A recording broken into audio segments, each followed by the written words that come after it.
আগে প্রচণ্ড কান্না পেত, খুব কষ্ট হতো, মন চাইতো যে তাকে সঠিক উত্তরগুলো তার মুখের উপর দিয়ে দিই। এতে হয়তো আমাকে ঝগড়াইটে বলবে, খারাপ বলবে, কিন্তু তারপরও ইচ্ছা হয়তো তার মুখের উপর জবাবগুলো দিয়ে দিই।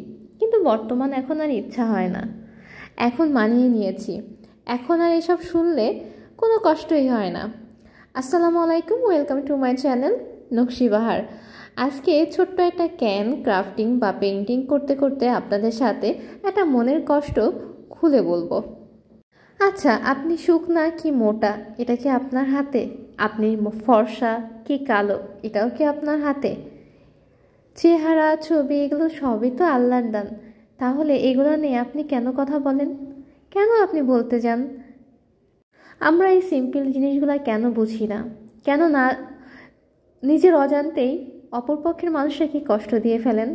বিশেষ করে গ্রামের মানুষজন। গ্রামে গেলেই দেখবেন আপনি মোটা, আপনি খাটো, আপনি চিকুন, আপনি ফর্সা, আপনি কেন কেন খাটো হলেন, কেন আপনি তো বাবা মায়ের মতো না, আপনি আর একটু লম্বা হতে পারতেন, একেবারে বেঁঠে হয়ে গিয়েছেন, বা আপনি এত সুখ না কেন, বাপ মা খাইতে দেয় না? বাপের বাড়ি থেকে কি কিছুই খায়নি? বিশ্বাস করেন তখন ইচ্ছা হয় মুখের উপর বলে দিন, না আমার বাপ কিছুই খাওয়ায় নাই, আপনি যায় যে খাওয়ায় আসেন। তারপর বিয়ের পরে অনেক বছর পরে বলবে কি শ্বশুরবাড়িতে কি ভাত জোটে না? না রে ভাই, জোটে না। আমরা চিকুন চালের ভাত খাই, তো এই জন্য আমরা চিকুন। তো পার্সোনালি যারা আমাকে চিনে তারা জানে যে আমি অনেক শুকনা। তো আমার কাছে না শুকনাই ভালো লাগে, বিশ্বাস করেন, মোটার থেকেই শুকনাই ভালো লাগে।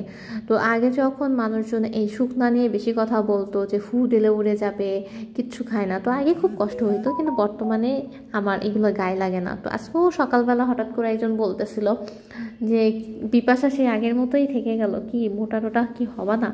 না ভাই, আমি মোটা হব না, আমি শুকনাই ভালো আছি, শুকনাই থাকতে চাই। আল্লাহ যদি আমাকে মোটা দেয় তো আমি কোনো না কোনো একদিন মোটা হব, সেটা সম্পূর্ণ আল্লাহর উপর ডিপেন্ড করে। আপনারা যে যত মানুষ বলেন না যে ডায়েট করো তাহলে শুকাই যাবা, বেশি খাও তাহলে মোটা হবা, বিশ্বাস করেন যে আল্লাহ যেটা দেবে সেটাই হবে। হ্যাঁ, আমাদের হাতে কিছুটা হয়তো আছে, কিন্তু সম্পূর্ণটা নয়। আমি অনেক মানুষকে দেখছি যারা শুকানোর জন্য না খেয়ে থাকে, রাত্রে মানে ভাতও খায় না, কিন্তু তারপরও না তারা শুকনা হয় না, তারা মোটাই থেকে যায়। আবার অনেক মানুষকে দেখছি মোটা হওয়ার জন্য ওষুধ পর্যন্ত খায়, কিন্তু তারপরও তাতে বিপরীত হয়, কিন্তু সে মোটা হয় না। মোটা হইলেও তার রেজাল্ট খুব বেশি একটা ভালো হয় না। তো আমার খাওয়া নিয়ে যদি কারো সমস্যা থাকে, আমার শুকনা নিয়ে যদি কারোর সমস্যা থাকে, তাহলে নিজের মধ্যে রাখবেন, আমাকে সামনের পর এসে বলতে যাবেন না। দেখা যাবে কবে আমি মুখ ফুসকে একটা কথা বলে দিব, তখন আপনাদেরই খারাপ লাগবে। এই ক্রাফটিংটা কেমন লেগেছে সেটা কিন্তু বলে যাবেন। তো ধন্যবাদ সবাইকে, আল্লাহ হাফেজ।